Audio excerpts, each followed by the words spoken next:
Muchas gracias por la invitación. Excelentes presentaciones. Doctora Lombardo, me encantó su presentación. Rudy ha dicho cosas que nosotros estamos implementando porque ya están demostradas por la Academia Americana de Oftalmología que funcionan. Y pues agradezco al Laboratorio Zaval que nos permitieron tener una pequeña degustación para estar relajados después de esta época de pandemia y tanta cosa que ha sucedido. ¿Qué estamos haciendo ahora en cirugía de catarata en tiempos de COVID-19? De lo que vamos a hablar no tiene nada que ver con algunas de las compañías que nosotros estamos trabajando en este momento.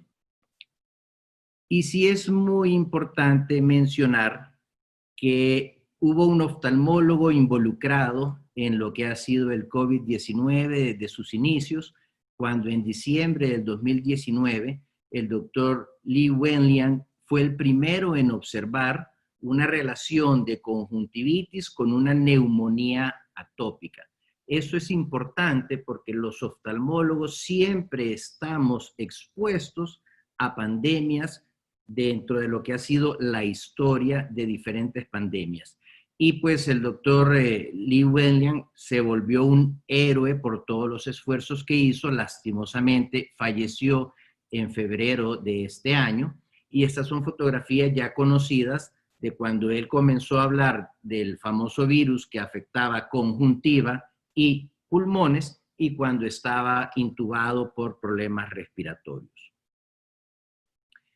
Esta es la situación reportada por el gobierno el día de hoy. Sin ser político, yo lo multiplicaría por 4 y serían datos mucho más reales. Pero esto es lo que estamos viendo en la información del gobierno. Ahora, el COVID-19 ha sido algo devastador en el mundo. Teníamos 100 años de no tener una pandemia tan grande. La oftalmología ha sido cerrada en el mundo desde 1 hasta 3 meses, dependiendo del lugar, las reacciones que los gobiernos hayan tenido. Y definitivamente es ya el tiempo de regresar a trabajar. ¿Cómo lo vamos a hacer? Va a depender de ciertos criterios, pero definitivamente tenemos que regresar a cuidar a nuestros pacientes. Eso es nada más para ver que en diferentes lugares ya se está hablando de cómo podemos regresar a trabajar desde la información que nos da el Center for Disease en Estados Unidos, el CDC. En Conexión al AXA hemos hablado con colegas de toda Latinoamérica en cómo están haciendo para trabajar en tiempos de pandemia. Y a la derecha está un pequeño gráfico de lo que es la Fundación Oftalmológica del Caribe, una de las clínicas más grandes de Latinoamérica en Barranquilla, y las actividades que hicieron entre junio y julio: 800 cirugías, 38,000 actividades totales, 7,000 teleconsultas, para que nos vayan dando una idea de cosas que podemos nosotros ir haciendo. Eso hay que analizarlo desde 3 puntos de vista: el factor psicológico, el factor físico de todos los cambios que tenemos que hacer y el factor financiero que implica los mismos cambios que tenemos que hacer. Dentro de lo más importante es que cuando hicimos el juramento hipocrático, dijimos que íbamos a cuidar a nuestros pacientes. Como oftalmólogos vamos a mejorar la visión de nuestros pacientes, por supuesto sin hacer ningún daño. Pero hay una paradoja del almirante James Stockdale que suena muy interesante ahorita, porque él nos dice que nunca debemos perder la fe, pero tenemos que tener disciplina para confrontar hechos brutales y difíciles para salir adelante. El COVID-19, como dijo la doctora Lombardo, vino para quedarse. Tenemos una situación que tenemos que aceptar. Y si la aceptamos, vamos a poder seguir adelante. Gracias a Dios, en el país hemos visto que han habido evoluciones, los colegas han aprendido increíblemente a manejar esto y nos han enseñado a no tenerle pánico, a respetarlo. Y sí ha habido también algo de manejo en la salud mental en tiempos de la pandemia, que es fundamental. Hemos tenido periodos difíciles. Hace 2 meses y medio, El Salvador ha sido uno de los países más golpeados con muertes de colegas que estaban en primera línea atendiendo pacientes de COVID-19. Estas son noticias de este fin de semana. Salud registra menos de 100 casos de COVID-19 por primera vez en 80 días, que aunque lo multipliquemos por 4, sigue siendo una curva que va a la baja.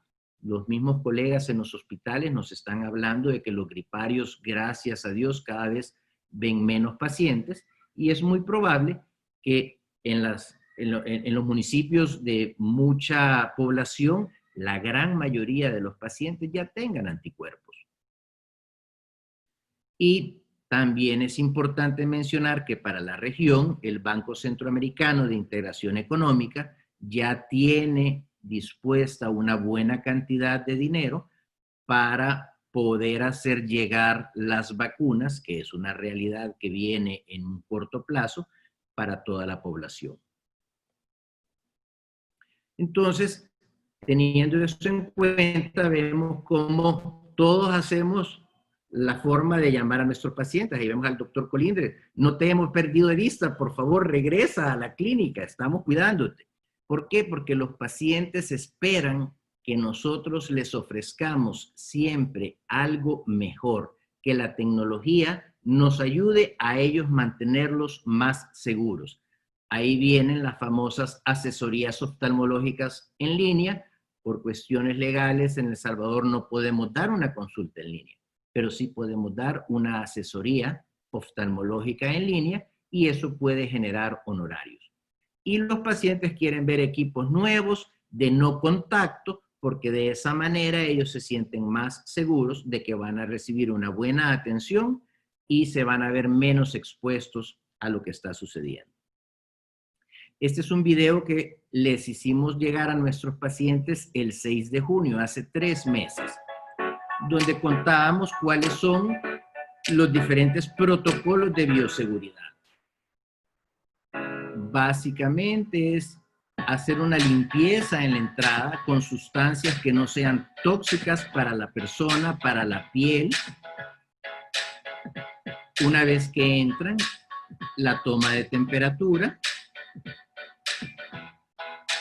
dando el rango de lo que es normal, esperar un momento, pasar a lavarse las manos o utilizar alcohol gel. En la entrada de todos los consultorios en el edificio tenemos una maquinita para que la persona pueda limpiar sus manos.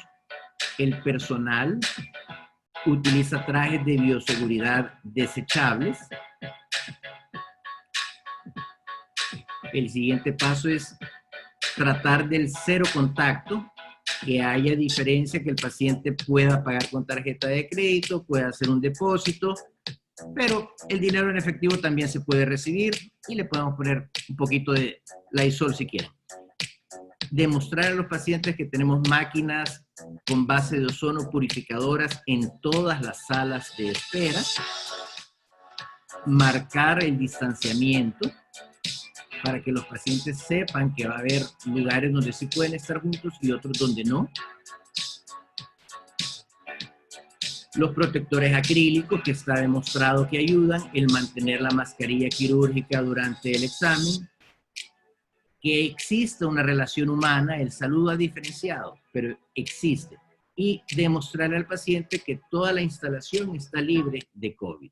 Eso es importantísimo ahorita. Y demostrarlo también físicamente, con información en los lugares en los que deben haber, en el ascensor, hacer muestreos de las horas en las que se está haciendo la limpieza, utilizar el ascensor solo para aquellos pacientes que de verdad necesitan que alguien les ayude para el movimiento, el distanciamiento social, incluso marcarlo no solo con las sillas, sino en áreas específicas donde el paciente va a tener relación con personal administrativo. Y el día de ayer, pues, nos ha llegado este juguete nuevo, que es un screen check. No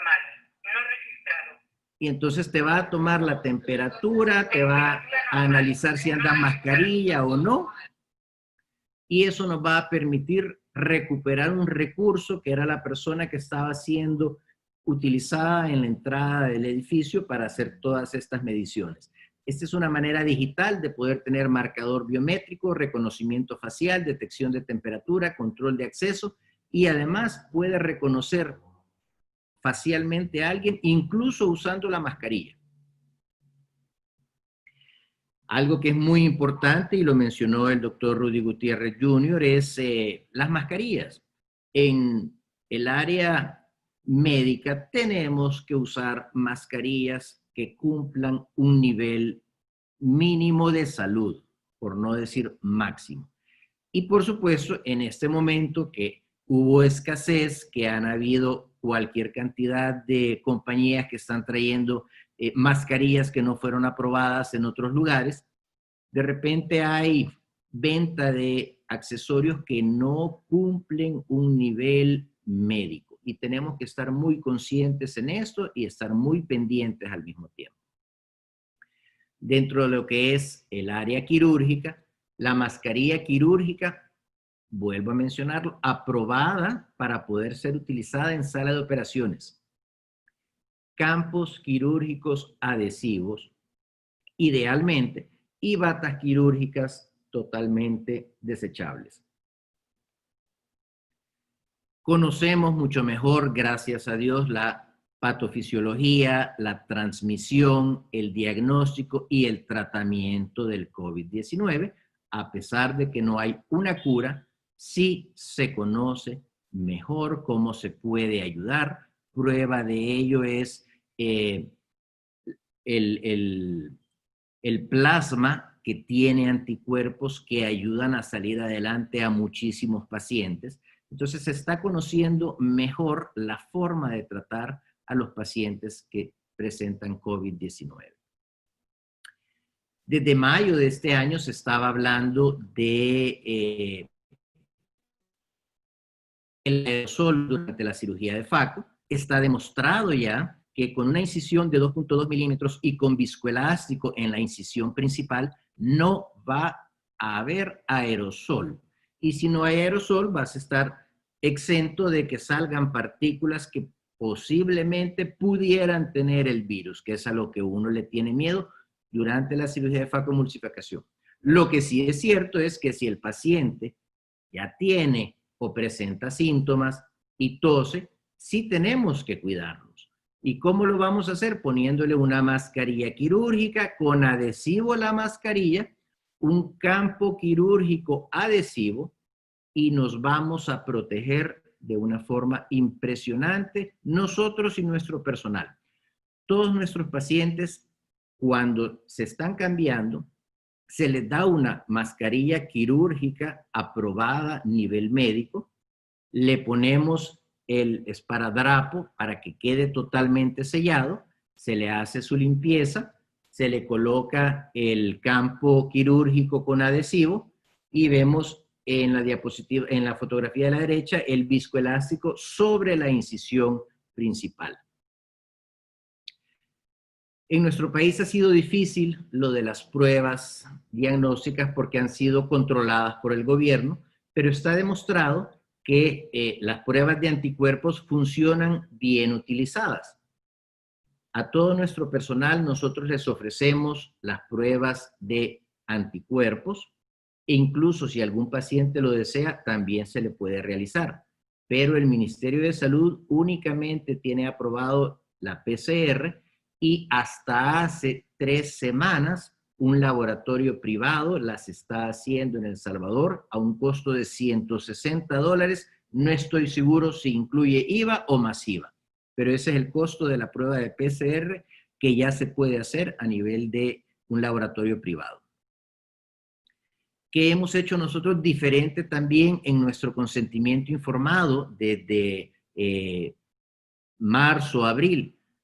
Introducir un numeral, el número 4. He sido informado de la situación de pandemia COVID-19 y de nuevos protocolos de atención que van a cambiar dependiendo del paciente. hemos platicado con nuestros colegas anestesiólogos. Ellos son de la idea de que mientras un paciente no necesite una anestesia general, probablemente la prueba de PCR no es necesaria. Ellos hacen una evaluación previa, pero es una de las situaciones que nosotros estamos considerando, que nuestros médicos anestesiólogos, que son los que directamente están involucrados a la hora de dar una anestesia general, decidan si un paciente necesita o no una prueba de COVID-19. Cosas que son importantes mencionar es la parte financiera. Esto ha venido a cambiar la forma de cómo vamos a manejar nuestras clínicas, de cómo las manejábamos a lo que va a venir después de este tiempo en el cual hemos estado muchos encerrados, muchos cerrados y otros trabajando a un porcentaje sumamente bajo. Hemos seguido las recomendaciones de la Academia Americana de Oftalmología desde abril de este año, donde ellos nos daban cuáles eran los checklists que teníamos que tener para un centro quirúrgico ambulatorio. Por supuesto, van a variar dependiendo del país o de la región, pero son importantes conocerlos. Pedimos asesoría a través de una persona máster en previsión de riesgos laborales para conocer cuál es la gestión preventiva de servicios médicos privados ante esta pandemia. Hemos revisado manuales de prevención de tratamiento del COVID-19 internacionales. Y todo esto, además de la parte legal, cumplimientos y obligaciones laborales durante la cuarentena. ¿Cómo le vas a responder a tu personal que ha estado a la par tuya, que te está ayudando a salir de situaciones difíciles con pacientes que a veces da un poco de miedo atenderlos? Los informes de diferentes universidades en El Salvador que han hablado de la situación de la empresa salvadoreña frente a la emergencia del COVID-19. Decretos legislativos que fue por fin presentado en el diario oficial el día de ayer, pero tiene 2 meses de desbalance, llamémosle así. Hemos seguido algunos de los lineamientos que nos dio nuestra asociación al principio de la pandemia, lineamientos que han dado otras asociaciones internacionales como el Consejo Argentino de Oftalmología, pero legalmente nos hemos ido a lo que han sido los protocolos sanitarios de retorno al trabajo ante la pandemia del Ministerio de Economía y del Ministerio de Trabajo y Previsión Social de nuestro país, porque son los que al final van a regir lo que nosotros estamos haciendo. Tenemos nuestro propio protocolo de control, limpieza, desinfección de ambientes COVID-19 como grupo oftalmoplástico. Y nos tocó hacer nuestro checklist de las áreas de consulta externa y las áreas de cirugía. Hubo que hacer un análisis de los costos de cada cirugía y debido a la pandemia, la escasez de muchos insumos y buscar cuáles insumos sí cumplían criterios médicos y que podíamos conseguir. Y además hacer una previsión de tener lo suficiente para este momento que, si Dios lo permite, puede comenzar a resurgir otra vez las clínicas. Esta es la realidad que nosotros hemos tenido. En el mes de abril tuvimos un 90% menos de procedimientos y ahorita en agosto estamos al 50% de lo que hicimos en el mes de enero de este año. Pero esta es la realidad en la que vivimos. Llega una paciente, 58 años, con disminución progresiva de la visión, tenía una cirugía programada en febrero y de repente llega en junio con visión de movimiento de manos y podemos ver la diferencia en la fotografía del fondo de ojo. Esta es una realidad. Esta paciente necesitaba ser atendida. y así nos llega la paciente. A mí me encanta poner uno que otro video quirúrgico de vez en cuando. Y estas son situaciones reales. Estos pacientes necesitan ser atendidos independientemente de que haya COVID o no. Esta paciente no podía trabajar. En esta paciente decidimos ponerle un lente tórico. Hay que tener un poquito de cuidado para no tener el síndrome de la bandera argentina. Y básicamente lo que es importante es, además de teñir la cápsula anterior, es mantener una buena presurización de la cámara anterior para poder hacer una descompresión de toda la bolsa capsular. Hay quienes hacen una maniobra introduciendo una aguja y aspirando todo ese líquido que está saliendo ahorita, o sencillamente con mucho cuidado se hace una pequeña incisión en el centro, y eso nos va a permitir, una vez que ya se liberó todo ese líquido que está atrapado en la bolsa capsular, pues poder hacer una capsulorhexis sin el riesgo de que se rasgue y nos produzca el famoso síndrome de la bandera argentina. El video dura 1 minuto. Ojalá operáramos así de rápido una catarata de ese tipo, pero vemos que una vez que tenemos una buena capsulorhexis se puede hacer una facoemulsificación sin mayor inconveniente. Y una vez que ya terminamos de hacer la facoemulsificación, se hace una pequeña aspiración, y en este caso estamos colocando un lente con una toricidad, un T6, 3.75 dioptrías de astigmatismo.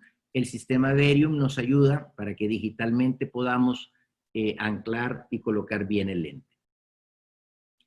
Este es otro caso de la vida real. Una paciente de 43 años con disminución progresiva de la agudeza visual.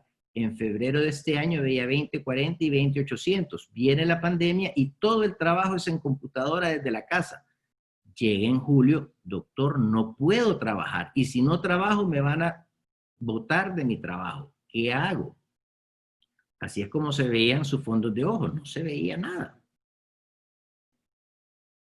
Entonces, son pacientes que necesitan cirugía. Tenemos que ofrecerle una solución independientemente de la situación en la que estamos. Entonces, una catarata capsular posterior exageradamente grande, básicamente lo más importante es hacer un buen pulido de la cápsula. La capsulorhexis no tiene nada de diferente. Hacemos una facoaspiración, básicamente. Después de la hidrodisección viene una facoaspiración, viscoelástico en la incisión para evitar el aerosol. Hacemos su facoaspiración, terminamos de limpiar los restos que vemos ahí, y lo más importante es hacer una adecuada limpieza de la cápsula posterior, un pulido de la cápsula. Aquí sí tenemos que dedicarle un poquito más de tiempo. Si el paciente tiene todos sus adhesivos bien puestos, no nos vamos a preocupar por la respiración del paciente, no nos vamos a preocupar del COVID-19. Hacemos lo que nos encanta hacer. Y pues en este caso pusimos un lente trifocal, un Ray-Ban trifocal de la casa Rainier. Y podemos ver la cápsula, gracias a Dios, limpia, y una paciente que pudo regresar a trabajar y que está agradecida de que le ayudamos a salir de su problema. Y este es el último caso clínico que les quiero traer. Un paciente masculino de 80 años con disminución progresiva de la agudeza visual, cataratas, glaucoma, que en mayo de este año estuvo hospitalizado por problemas respiratorios. Le dijeron que tuvo COVID, pero no le dieron ninguna prueba para demostrar si era o no. Fue sospechoso de COVID, como muchos pacientes vamos a tener ahorita, porque en nuestro país no a todos se les hacían las pruebas, y había bajado mucho la visión. Vemos las fotografías, una pésima entrada de luz, y le hacemos pruebas de anticuerpos y sale positivo para IgG. Quiere decir que ya tuvo coronavirus.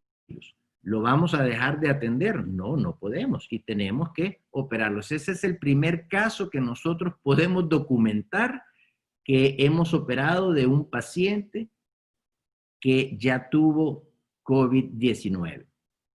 Y para alegrar el asunto, una pupila pequeña, pero manejándolo con cuidado, poniendo Triptan Blue al principio, haciendo una buena capsulorhexis, haciendo una cirugía de espacio, podemos hacer una buena facomulsificación independientemente de que la pupila sea un poco pequeña. Tratamos de trabajar solo en el centro para que se vengan todos los fragmentos del núcleo y podemos realizar una cirugía sin mayor inconveniente, sin necesidad de utilizar expansores pupilares u otro tipo de artificio para dilatar esa pupila. Se hace una aspiración para estar seguros de que ya todo está bien y en este caso colocamos un lente en vista de la casa Bausch + Lomb. Ahí terminamos de limpiar y esa es la colocación del lente. Ahora quiero comentarles algo. El 20 de agosto de este año acaba de salir publicado este artículo de Lehmann y colaboradores, donde no hay afección intraocular de SARS-CoV-2 en ojos aún que en conjuntiva tienen infección de COVID-19. Esto es un caso de una patología que se hizo, de una autopsia que se hizo en una paciente que murió de COVID-19 y se analizaron los ojos de esta paciente y en patología se demostró que no había restos de virus ni en el humor acuoso ni en el humor vítreo, a pesar de que en la conjuntiva sí había extractos del virus. Esto viene a cambiar totalmente el paradigma de cómo tenemos que atender a nuestros pacientes. Es un case report que demuestra la ausencia de SARS-CoV-2 en fluidos oculares de pacientes fallecidos por COVID-19. Como el COVID-19 había sido una pandemia tan grande y se habían prohibido hacer autopsias en estos pacientes, había mucha información que no conocíamos. Aunque sí presentaba SARS-CoV-2 en superficie ocular, se podría inactivar eficazmente con agentes desinfectantes estándar. O sea, lo que nosotros hacemos rutinariamente con el yodopovidona en un paciente que tiene COVID-19, a nivel de conjuntiva lo va a limpiar. Ponemos viscoelástico en la incisión, vamos a estar protegidos. Esto lo que nos viene a decir es que sin tener que tener en cuenta el riesgo de contagio a través de la cámara anterior y el cuerpo vítreo, nuestro personal quirúrgico no necesitaría una protección adicional por el acto quirúrgico en sí. Llámese los Googles, que a veces le generan hasta estrés a nuestros pacientes, o ponerlos en situaciones donde a veces se sienten un poco incómodos por doble mascarilla. Y otra cosa que es muy cierta es que todos los pacientes necesitan ser atendidos. El concepto de emergencia varía en cada paciente. En época de COVID-19, la oftalmología sigue siendo de primera línea. La cirugía de catarata es una necesidad para mejorar la calidad de vida de nuestros pacientes. Y no sobrevive el más fuerte, sobrevive el que mejor se adapta. Hace un año tuve la oportunidad de ver a Djokovic ganarle a Federer en uno de los partidos históricos que ha habido en Wimbledon. Y hoy, después de 6 meses, pude regresar a jugar tenis. Esa es la vida, señores. Hay que aprovechar cada momento y no hay que tenerle miedo al COVID. Muchísimas gracias.